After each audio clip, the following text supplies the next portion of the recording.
Welcome to the View in Your Mirror podcast. We are your hosts, Lisa Rubin and Katie Harms. From new moves to tried and true strategies, we'll dissect the ways in which clothing and a little organization can and does affect your daily life. Come along as we hope to inspire, engage, and shape your rituals as well as your shapewear. Me. Lisa Rubin, we are back. Recording another podcast. How are you? I know, Katie, we are, and spring has sprung. It has. And I'm so excited because we've come through a year, right? And we're starting to see things return to normalcy. But something I think that stayed consistent for anyone who was going through this, they had to change a lot of things, but our brides and how they approach their wedding. And so I think we're going to have a great discussion with Julie Mersine from Mira Couture. And I'm excited to hear about your connection with her. Before we get into that, what season and episode are we? We're season 2, episode 8, Katie. Yes, 8. It's my favorite number. I did not know that. It is. Tell me what's been going on. What is the feedback? You mentioned you've been getting some fun texts. Oh, I have been getting texts in the last week or so from several different clients. None of them know each other. They don't know that they're sending basically the same text. And the first time I got it, I just laughed out loud. And here's basically what the texts say. I hate my body. I hate my closet. I hate my clothes. I need you. And I just started laughing because I think that we're all kind of in this place as women. Women are all basically the same. I mean, as you talked about in previous episodes, principles stay the same, Katie. And we're all the same. We all think the same. We all want to feel good in our clothes. And we really haven't been in our closets except for to get our 5 pieces, right? That's so emerging back into the world, especially those who have been vaccinated and feel more comfortable. And now a lot of my clients are thinking about, are they going to be returning to their offices?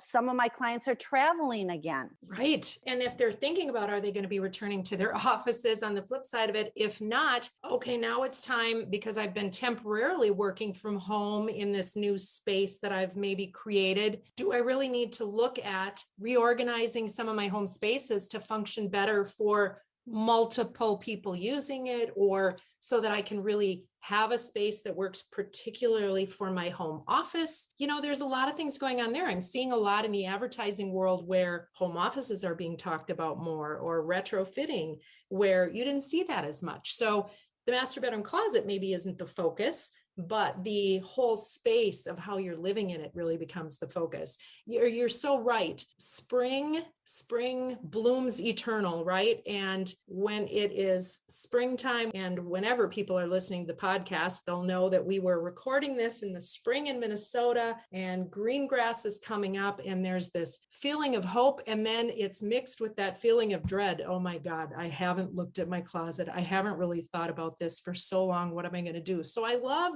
that your clients are coming out and saying, hey, Lisa, we need your help. I'm getting a lot of SOS calls, and you know, some of my clients who normally aren't that funny, their text messages, I have saved all of them because they're going in my permanent vault because they just made me laugh. And of course, are they going in your permanent vault with our little recording of getting ready for our last podcast? Maybe, I don't know. on your earbuds? I don't know, but I have a permanent vault of special text messages over the years from my clients, and some of these are going in it because, you know, it's a period of time that hopefully in 5 years we're going to look back on, and we will all learn something. We've had good memories, we've had sad memories, we've had scary memories, but they're all memories. And I just want women to start really feeling good about how they feel. I mean, wherever they're at. And, you know, I think that's such a key. And I don't know that I got to it until really recently. This is me. This is my body. This is who I am, whether I'm this weight or another weight. I am not trying to get back to something. I'm trying to just be the best me that I am today. You said that perfect. Like always, Katie. And I mean, even some of my clients haven't gotten their hair cut the way they've wanted to because they didn't care.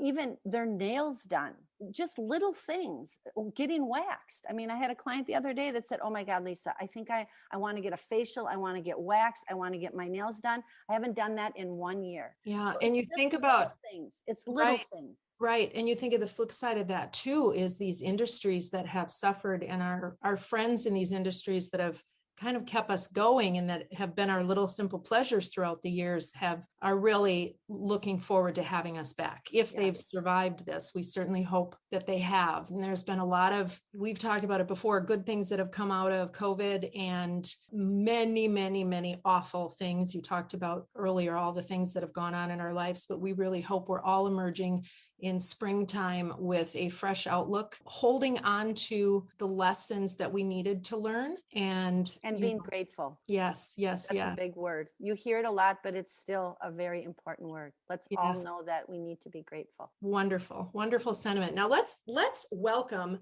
Julie Mersine. She is with Mira Couture. Tell me about Mira. Mira Couture is a bridal salon store / also custom clothing magical place in Chicago that I found, and you'll hear the story. I am looking forward to it. Welcome, Julie. We're happy to have you with us. Thanks for having me on. How are things in Chicago today? Oh, it's beautiful. The weather's nice. I'm so excited. Spring is coming. I'd like to say it's arrived, but in Chicago, there's probably a snowstorm around the corner. So we'll say it's coming. Nobody understands that more than us Minnesotans. My fellow Minnesotan and co-host on the podcast, Lisa Rubin, this is another one of those wonderful aha moments. Oh, yep, aha, and only Lisa. I shouldn't say only Lisa because I think other people have it, but I love featuring Lisas, and that's why you're here. So how long ago was it that Lisa sauntered into your store? Oh gosh, was that 4 years ago now?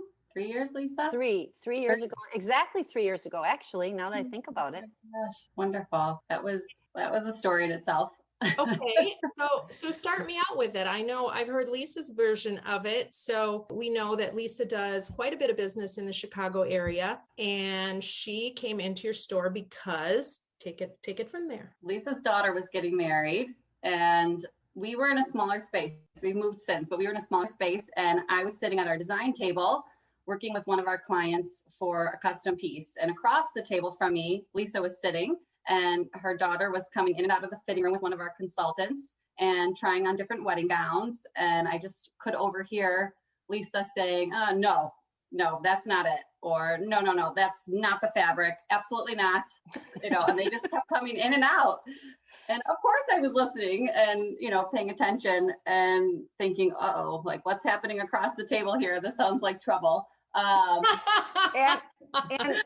I have to say that I was trying to be in the role of mom. Yeah. I was not trying to be in my professional mode, which is very hard for me to do. And clearly, when I hear Julie say the memories back, I guess I was doing a little bit of both. But okay, keep going, Julie. But finally, Lisa stops and she leans over the table and she says, "Excuse me, I am so sorry to interrupt, but can I ask, what is it that you're doing here? Are you custom designing something?"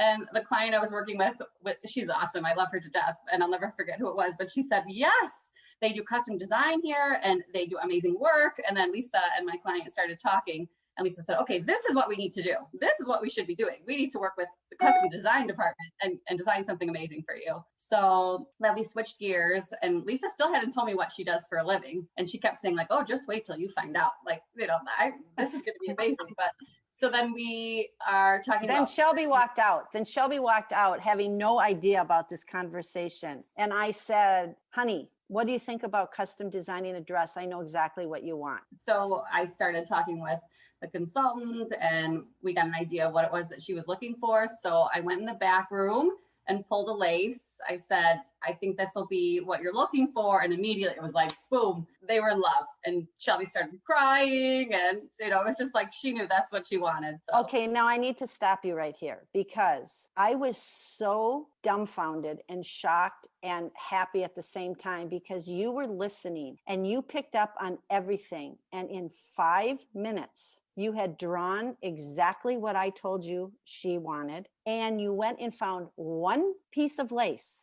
and it was the right lace. And my daughter had tears of joy. And this took literally maybe 10 minutes. I was shocked. It was one of those moments that I just couldn't believe it. And I said that to you. I said, this does not happen with me. Again, you still had no idea what I did for a living.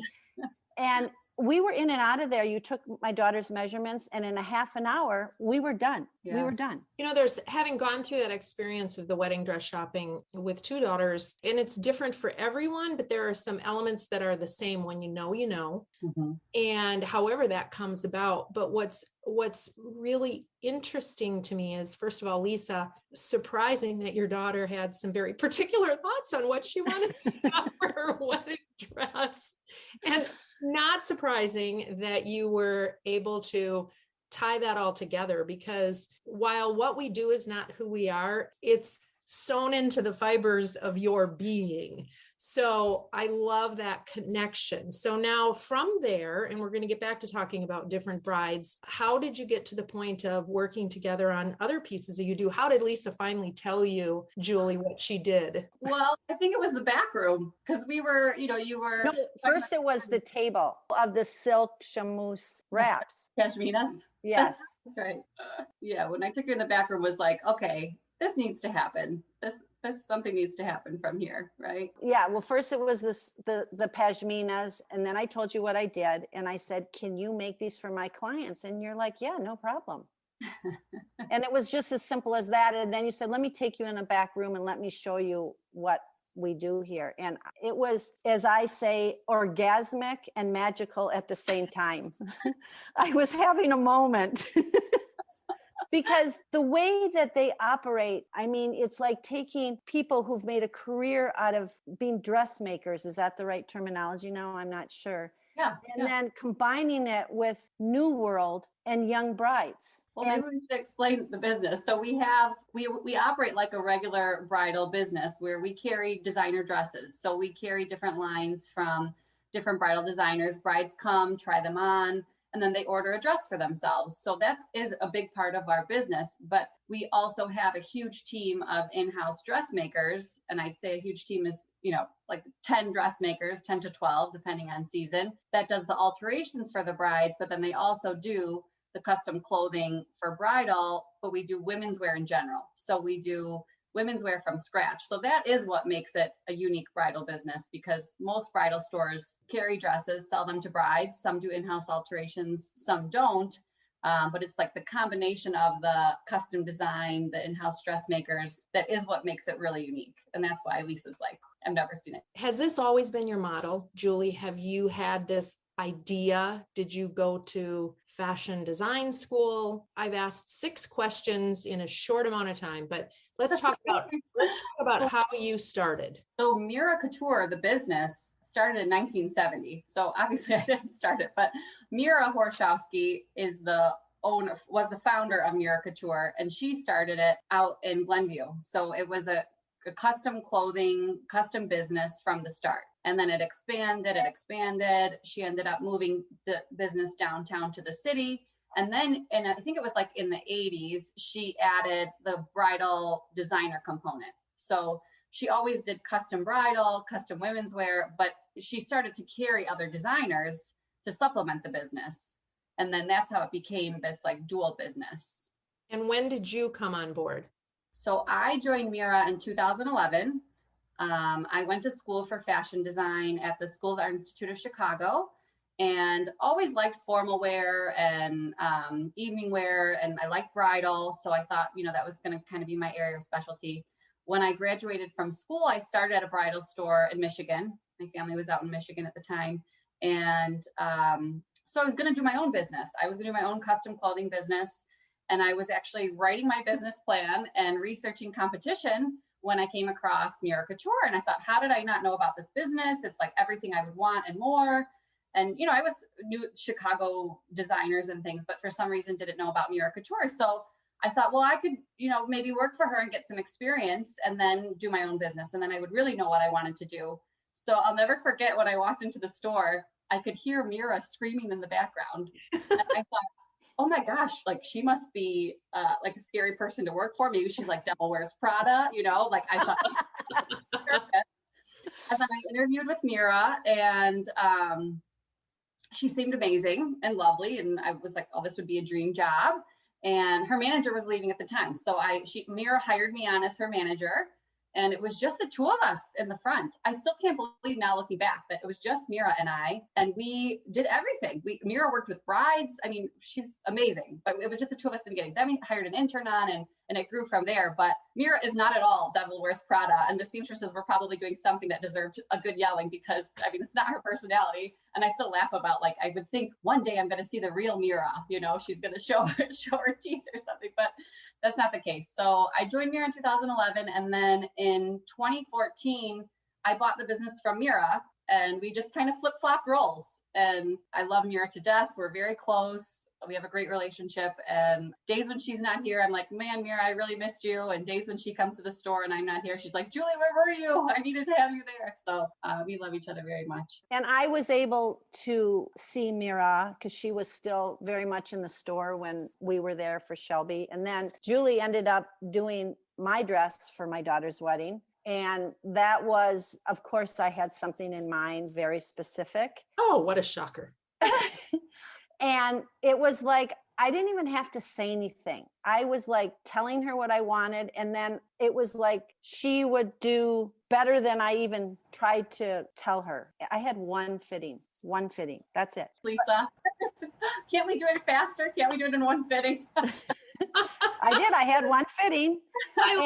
I love when people's memories are slightly differed, or how they come in. Yeah, but I did have one fitting. Like, I wanted only one fitting, and I had one fitting. It's like when I was coming into Chicago to do work for my clients, I would come in. Actually, I brought a client with me for that fitting. Right, you did. I remember now. I'm like, okay, I'm going to let you come. You want to come? Yeah, I'd love to have come. And she was there. I want to get more into talking about custom as it pertains to all the other things that you do. And I want to talk more about bridal, particularly how things have shifted a little bit with COVID and what stayed the same.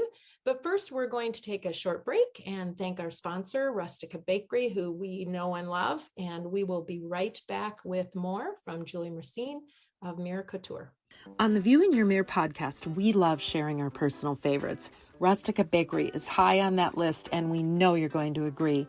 Rustica has 2 locations. They're original at 3224 West Lake Street in Minneapolis, across from Calhoun Commons and Whole Food Market, and Southdale Center next to Lifetime, where you'll enter without even going into the mall. Both have ample parking. Either online or in-store, bread, breakfast, dessert, treats, a menu sure to allow you to find a personal favorite in no time. Online ordering is a breeze, and curbside pickup is an option. Available in-store only are savory menu items. Think grab and go for lunch or enjoy them there. Brunch items are offered Friday through Sunday. My personal favorite is the Take and Bake cookies, available online or in-store. Truly a capstone for any get-together, and in just 15 minutes from package to plate, a memory to make. We highly suggest you always have these in your freezer. RusticaBakery.com. Find the food and drink you adore, or try something new. Rustica Bakery puts the love shown by their customers back into every item baked. At Rustica, you're among favorites. And we are back with Julie Mersine from Mira Couture. It is spring, Julie. What are you seeing from your new brides coming in? When someone walks in the door, how do you assess? Do you have a process that you go through in identifying what they might need? Well, every bride done a little differently. Some people come in with a clear vision of, this is exactly what I want. I want lace, I want sleeves, I want a long train. Some people know exactly what they want, and it might be exactly what they want, or they might be the total opposite of that. And some brides come to us, I have no idea. I haven't looked at any pictures.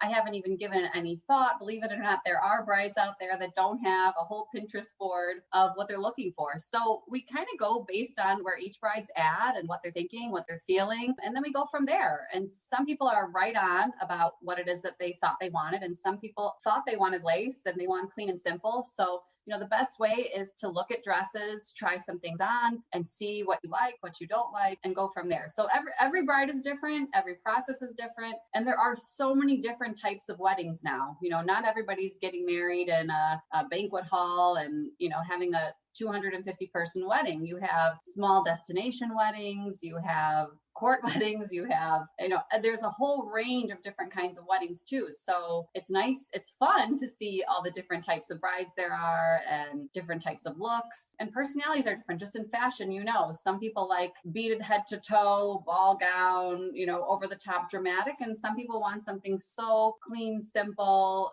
understated. So that's the fun part of it, is just seeing the different, like, you really want the bride's personality and her style to come out in her dress, and also for her to feel like the best version of herself. So that's the goal. Julie, do you feel that a bride is still a bride and the dress is still one of the most important pieces of her wedding? Absolutely. And we've seen it from our brides that were planning to get married, and also the new brides that have gotten engaged since COVID. Because with the brides that were ready to have their wedding, in April and May, and those brides, they lost a lot of what they wanted their wedding to be. They might not have been able to have the same venue. They might have had to cut their guest list down, so a lot of the elements of the wedding kind of got taken away from them, but they were just so excited and so happy that they still had their dress. They could still wear that dress to their 10-person backyard wedding. That was like the saving grace for that COVID wedding that they had to have, and that was really special to see and experience and help those brides get through that. And maybe some of them are having an anniversary party or a celebration later with their big guest list. And then the brides that got engaged since, some of these brides were engaged when COVID first hit.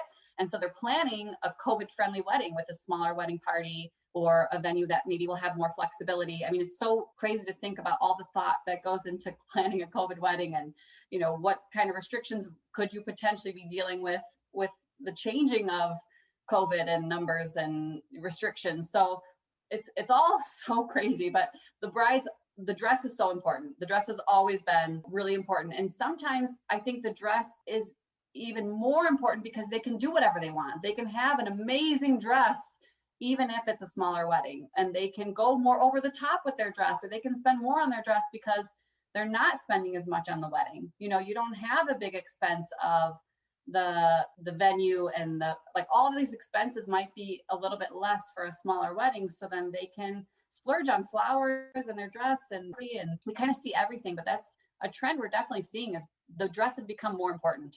And you can do 2 looks now because you'll have your wedding now and a celebration later, and you have more budget for it. So we've seen a lot of that. Plus you're making masks to match the dress. When this first started, of course, everybody was, reaching out to me. Oh, are you making face masks? You have to be making face masks. I'm sure, Lisa, you and I had this conversation. Yes, we did. I was like, we could do it, but do I really want to make face masks? I said to all my staff, I said, don't ever go to a bride and say, do you need a face mask? I said, because if I were a bride getting married and somebody asked me, I'd probably burst into tears. That would be like a horrible thought to think about. I have to wear a face mask on my wedding day. But naturally, of course, there have been brides that need masks for part of it. And then obviously guests and mothers and bridesmaids. I mean, it's part of your look. So we have been doing a lot of masks for weddings and just for life. I mean, I am at work every day. I don't want an ugly mask on my face with my wardrobe. I want something that coordinates with my outfit, and I'm spoiled because we have beautiful fabrics and I can make whatever mask I want. So we have been making masks for clients, and professional women. Lisa, you work with a lot of professional women, and I mean, it makes a difference when you have a mask that works with your wardrobe. It looks more polished. I mean, it's a silly thing. I kind of hate the face masks, but it's important that it's an accessory now. So definitely we've been making face masks. But I told Lisa too, I said, I'm not going to just make face masks. We have to do it for some kind of charity, or do something. Like, I love that you guys dedicate your podcast to a charity. I mean, that's just very special. We're donating money and masks to the Center for Abused Women and Children. My husband's idea, actually, because he said when COVID and quarantining and all this was happening, a lot of abused women were suffering the most because they were trapped at home, and it was a hard situation. So that's what we decided we were doing with our face masks. He sounds like a very special person. And let's talk about your family a little bit. Round out your family. I'm married, and I have 2 little girls, 4-year 4-year-old and a 2-year-old. And my husband is like a football guy. And when we were first having kids, I thought I'd either have 2 boys or, if I have girls, I said they'll probably be tomboys and hate fashion, because I own a bridal store, I'm in fashion, but they are the girliest girls there ever was. And a lot of the meltdowns my girls have are over the fact that they can't wear a dress or what they're wearing for the day. So, oh, surprise, surprise. little fashionistas. I will just tell you that being the mother of 3 daughters, none of mine were girly girls until later in life, but the girly girl works very well with also the sports-minded girl as well. So you're going to have well-rounded kids. And I believe that particularly fathers of all girls are very special guys. Absolutely. And he loves it being a girl dad. I mean, of course, they're both daddy's girls too. I don't know how that happened, but I hope in later with the shopping and the, mom bonding that they'll come around, but we'll see. They will for sure. I think you touched on this, but do you find you're giving brides advice on just honed from years of being in this business and directing them in other areas of the wedding? Absolutely. And my biggest piece of advice, which is the hardest to follow, is to do it the way you want to do it. I mean, every bride is always trying to appease everybody, make their mother happy, make their mother-in-law happy, whoever is in their life. They're always trying to plan a wedding that, okay, well, this person said this. Try and do what you want. It's the one time you're the bride, it's your day, do what you want. And it's hard to follow. Actually, my husband and I, when we got married, we wanted to have a small wedding in Greece. It's where my mom's family's from, and we wanted to have like a more intimate wedding. And it was hard. The first relative I told we were having this wedding in Greece, they were like, wonderful, I can't wait to go. And we said, oh, we're going to keep it small. And that was a hard thing to say, and so we planned for a family party later on to celebrate with them because I just couldn't tell another relative, no, you're not invited. It was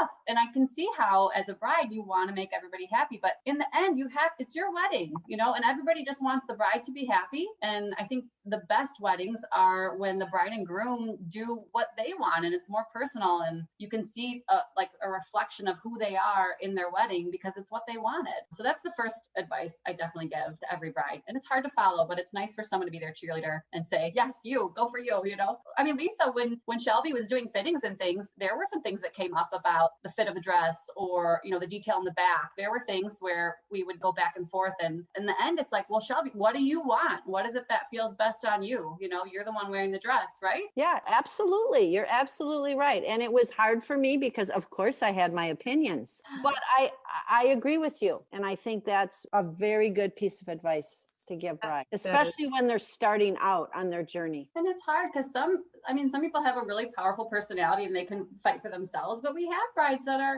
not as sure. And, sometimes the maid of honor kind of hijacks the look and says, this is what you should wear. You must have stories. We've seen it all. But I mean, the truth is it's such an exciting, happy experience and moment. And I love what I do because it is so fun and retail is retail, but this is a different thing. This is a super important moment in your life that everybody will look back on and they'll remember when they picked out their wedding dress. And we're through the whole process. So it's not just finding the dress, the fittings and having it all come together and handing them their dress right before they go to their wedding. And it's very special. And so I love what we do. But the one thing I have to say about Mira Couture and what you have developed there is, again, it's a very magical place. And when you walk into your store, there is no stress. It's a very zen, fun, happy place to be. And the people that you hire, they love what they do. And I think that makes a big difference, especially for new brides and mother of the bride and anyone coming in that might want to buy something at your store. You make it a very special place for them. They feel special when they walk in the door. That's the most important thing to me is the experience.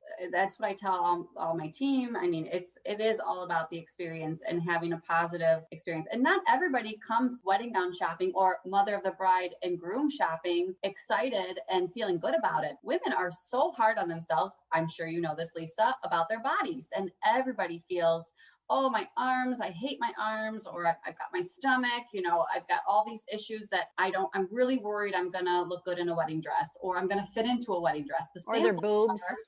It's hard. It's always something. And very few brides come in, oh, I'm gorgeous, I look good in everything. I mean, that's one in a million. So it is important that they have a good experience, and not easy for everybody. So working with them to show them, hey, no problem. We can work with covering your arms and it's still gorgeous. Or look at how amazing you look. You don't have a stomach. Look at yourself in this dress. Or, we'll make a fitting so that it will just go right over your hips and it won't cling to your hips, so that it will be the body style that looks best on you. It is about making each person feel gorgeous, completely gorgeous, and like their best self. So it is experience. That's the most important thing, is making every woman feel her best self. Of others. If we could all see ourselves through the eyes of others, that would be a gift, wouldn't it? Absolutely. It would be. Let's shift gears for a minute and talk custom. What are you seeing in custom clothing, particularly through COVID? And what do you think is going to carry through as we come out of COVID? Sure. I'm seeing a lot of women that feel like they have pent up shopping energy, like they feel like they have had that taken away from them for the last year. Or, our clients that do custom clothing on a regular basis, I mean, they are like, oh my gosh, I need to play catch up. My wardrobe is in desperate need of some refreshing. So we're seeing that, which is great. I don't see in my business a reflection of, like you see every designer doing their sweats line. That's not us or what we do. So I don't see any of that, but I definitely see women that feel like, oh my gosh, I need to play catch up from the year that I missed. And with mothers too, because we do a lot of mother of the bride, mother of the groom custom clothing. That's a huge part of what we do custom. And a lot of weddings were kind of on hold, on pause. They weren't sure, if it's going to be a big wedding, is it going to be a small wedding? So the mothers were kind of waiting to see what kind of wedding is it going to be. So now, like in the last couple of weeks, last month, we've had so many women come in need of their mothers, of the bride, mother, the groom dress, because the wedding is a go and they gotta act fast. Mothers always wait till the last minute anyways. They're always at the very end. Oh my gosh, I need a dress. So it's so true. Let me ask you, when someone says custom, many people immediately have dollar signs floating through their mind without really looking at the affordability of it. Touch on that a little bit. Sure. So we carry lines of designer dresses for our evening wear as well. So we carry some collections, but we do custom in-house. So we have some of our dresses here that are custom made, but most of our dresses are done for a client and it leaves the store. Like Lisa's dress for her daughter's wedding, we designed it with her, we made it, it's gone, So for our regular collections of what we carry, I would say the price point is probably like 1,800 to $3,000 for the most part. We have some very beaded embellished gowns, and those are probably more like $3,000 to $5,000. But those can also be ordered custom made for you. So custom to your measurements, we can add a sleeve, we can change color, like completely custom as well. But for custom in house for an evening dress, I'd say most dresses are probably between $3,000 and $4,000. But that includes all of your alterations. So when you buy a designer gown from Neiman Marcus and have the alterations done start to finish, it's comparable or even really competitively priced, especially because you're getting exactly what you want. It's in your coloring. It has the perfect fit for you, the perfect style for you. That's probably the coolest thing about what I do, is that every dress is unique to each person and it's just right for them. So like Katie, if you were to come in, you would say, okay, I've got this occasion. So it has to be a dress that's right for the occasion, but it's the right coloring for you. You're not picking from a black or navy dress that's the only colors the designer offers it in. You pick the exact shade of blue for you that brings out your eyes and looks great with your skin tone. It's about that, but it's also what's your style. Some women like more of a tailored classic look, or some people like something more free-flowing, bohemian, floral print. It's about getting the right look for you, the right look for your occasion, that covers all your sins if you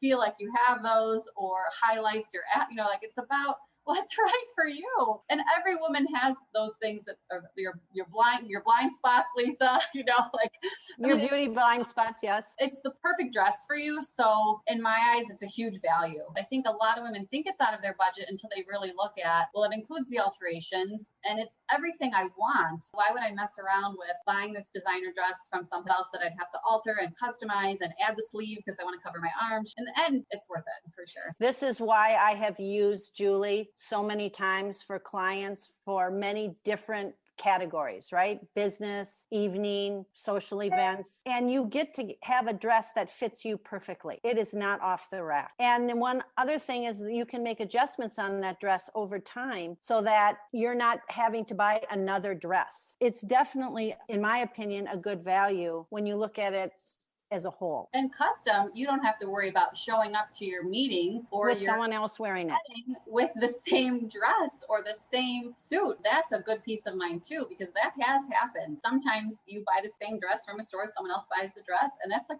an embarrassing thing. So you can have that peace of mind knowing this is my own look. Nobody else will have this. That's the number one thing I tell people when I start going down that avenue with them is you will never show up wearing a dress that someone else has on. Well, and I think perhaps also if you have a custom piece made, you will find yourself, especially if you've consulted with you, Lisa, it's going to fit into your wardrobe and be Absolutely. able to be used. If it's a jacket and a pair of slacks or a skirt, it's going to be used with all sorts of other combinations. You're going to go to it more in your wardrobe, get more wear out of it, feel better in it because it fits you perfectly. And therefore, all of that just helps with your efficiencies of dressing, with your feel, with the view that you're putting into the mirror as you walk out and go into public. I think that's wonderful. I think it definitely is something that people should not be afraid to explore. Well, also, I mean, if you're doing a suiting custom piece, you can design jacket, pants, skirt, shift dress, all from the same fabric. And so you set yourself up for having so many different combinations and then long-term use out of it. So you could travel. I mean, there's just that option too, where you can have everything matching. You're not limited to what's available in the stores. I have done with Julie many times. Really, really, really well done. And I gotta believe, Lisa, you're not running into Chicago every time you need something. So it sounds to me like, Julie, you can work from a distance as well. We do virtual. We've been doing virtual for all year, and we're a good team with the virtual piece. Yeah, I'm getting accustomed to Zoom. Oh, it was an adjustment, but yeah. I mean, the nice thing is you can do it virtually because we can always work from a piece in your wardrobe you already like the cut of or the fit of, and we have an in-house pattern maker that hand drafts patterns to your measurements. Lisa's gotten really good at custom measurements, and so it will fit you like a glove. And we can always say, okay, we like this jacket, but we want 2 inches longer, and then we make it in this new fabric with gorgeous buttons and change up the details. But we have found a way to work long distance and virtual and make it happen. And I have a little package of all my fabric samples. So it's like I have a little running store. She even sent a fabric sample to a client of mine who's in Florida. I love it. Well, what has been really a similar thread to everyone we've talked to, especially since we've started our podcast in a pandemic, the only people we've talked to have come through the pandemic with us. It is that ability to look at the positives and make some shifts in how you do business in order to continue to do what you do well. So bravo for that. Lisa, I think you have one other question before we wrap it up. Julie, what is your lucky piece? Oh, that's a tough question. I mean, I have a jacket that I feel like I've had with me since my interview with School of Art Institute of Chicago when I was applying for their fashion program, that I made myself. And I feel like when I have a tough day or something, I'll put it on and feel like, okay, I feel good. I'm ready. Yeah. But I mean, there's so many. Can you really narrow it down to one? I think you picked the right one. That's your lucky piece. You still have it. Oh, absolutely. I mean, it's a little tight. At least, but I can still wear it. Oh, I love that. Julie, how do people get a hold of you? All different ways. You can email miracouture@gmail.com. I like to talk on the phone to really find out as much as I can about the person. And I think it's a different kind of conversation through the phone. Our number is 312-255-1699. But I think whatever everybody's comfortable with. Give me your number again. 312-255-1699. Perfect. I love your social media account. Whoever's doing your social media, every time I see something from Mira Couture, it makes me smile. Yeah, you have a great Instagram account. Thank you. It's the way of the world. It sure is. Well, I look forward to coming in and meeting you in person. Thank you so much for spending time with us and sharing a glimpse into what Lisa found so special about you when she wandered upon your store. And we wish you the most wonderful spring into summer and to fall, and enjoy those girls growing up. Thank you. Thank you so much for having me. Thank you, Julie. It was wonderful. Well, Lisa, not that I ever doubted you, but she's fantastic. She is. She's so professional and constantly trying to build her business, and she is wonderful. I love that. I love that. And I love doing business with her. It's Well, easy to do business with her. So, well, I hope our listeners choose to take advantage. and give her a call. She's really good on the phone, and she can do things virtually. Yeah. It can be done virtually. Julie mentioned a nonprofit, the Center for Abused Women and Children, which is cawc.org. We're going to focus on them. We were so touched by the fact that Julie has taken all the money raised from making masks, which was something she certainly wasn't planning on doing, and that is going towards this organization. So the Center for Abused Women and Children is in Chicago. We know that there is probably a like organization in many cities, as sad as that is to even think about. But the Center for Abused Women and Children are rebuilding lives and renewing hope, and they are empowering adults and their children with the skills they need to live a life that's free of fear and move forward on their healing journey. How can we not get on board and showcase such an important organization? If you want more information, you go to cawc.org and know that we are sending all of our hopes and prayers for anyone who finds themselves in a situation that requires such an organization. Ending on a lighter note, we have again been so overcome with the support that people have shown to us in our COVID podcast project. It certainly didn't start out being a COVID podcast project, but here's where we are, hopefully bringing you all thoughts on different views in your own personal mirror, thoughts on views of your own personal space. We are working on our social media platforms, so we hope that you will go find us where, Lisa? Instagram, LinkedIn, Twitter, Pinterest, and Facebook. That's shocking that I would remember that, because this is not in my wheelhouse. I'm learning. And isn't that what it's all about? If we can all learn a little bit more each day, each week, then how can we not all get better and have better views in our own mirror, right? I agree. You can find our podcast on your favorite podcast platform. We are The View in Your Mirror. Thank you for listening. We know that you are going to spring into the new view in your mirror. Couldn't have said it better. Until next time.